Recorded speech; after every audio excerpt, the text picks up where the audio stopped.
Assalamualaikum warahmatullahi wabarakatuh.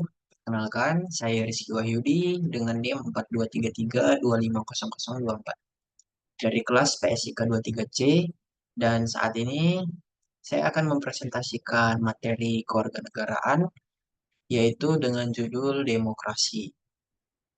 Nah, pada materi kali ini pembahasan yang akan dibahas yaitu yang pertama ada konsep demokrasi, yang kedua ada bentuk demokrasi, yang ketiga ada prinsip-prinsip demokrasi, yang keempat ada demokrasi di Indonesia, dan yang terakhir ada pendidikan demokrasi. Yang pertama yaitu konsep demokrasi. Nah, secara etimologi, kata demokrasi berasal dari istilah demokratia yang berarti rule of the people, yakni merupakan paduan dari dua kata, demos berarti rakyat dan kratos berarti kekuasaan atau pemerintah. Dengan demikian, demokrasi berarti kekuasaan atau pemerintah ada di tangan rakyat. Dalam konteks ini, kekuasaan tertinggi berada di tangan rakyat dan dijalankan langsung oleh mereka atau oleh wakil-wakil yang mereka pilih di bawah sistem pemerintahan bebas. Selanjutnya ada bentuk demokrasi. Nah, Budi Juliardi dalam bukunya mengemukakan bahwa bentuk demokrasi dapat dikelompokkan menjadi dua kategori utama, yaitu yang pertama, demokrasi berdasarkan cara penyaluran kehendak rakyat, di mana di dalamnya terdapat demokrasi langsung dan demokrasi tidak langsung. Nah, pada demokrasi langsung, rakyat itu secara langsung berpartisipasi dalam pengambilan keputusan, misalnya melalui pemungutan suara langsung.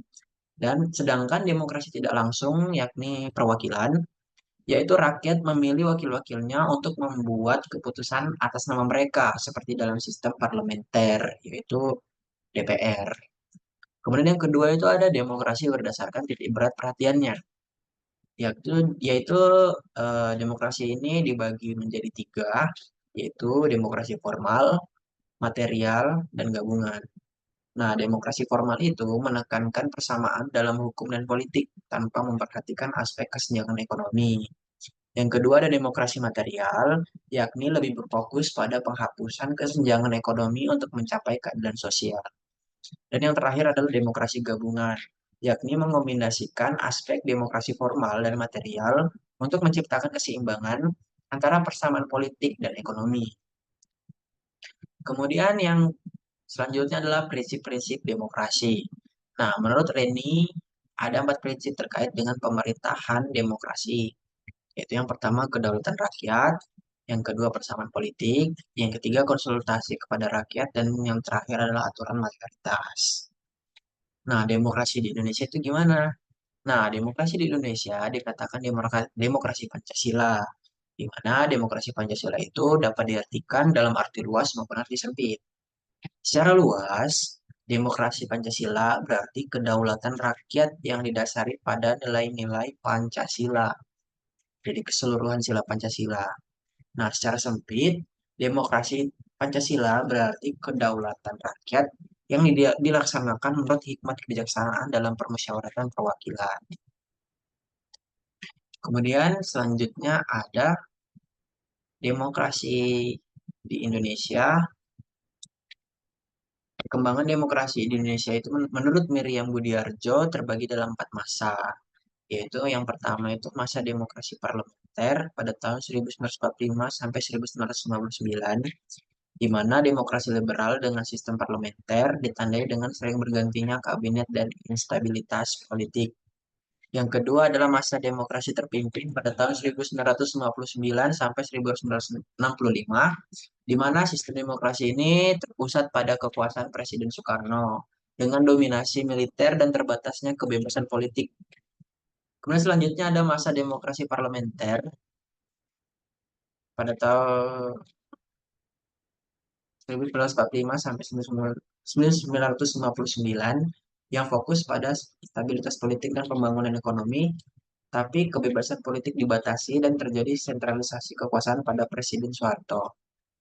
Yang terakhir yaitu masa demokrasi reformasi pada tahun 1998 sampai sekarang. Ditandai dengan penguatan demokrasi melalui pemilu yang bebas, desentralisasi, dan penghormatan terhadap HAM. Kemudian selanjutnya ada pendidikan demokrasi.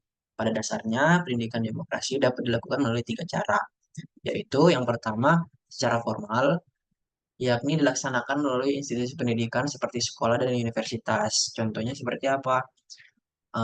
Diadakannya mata pelajaran PKN atau mata kuliah pendidikan kewarganegaraan untuk perguruan tinggi.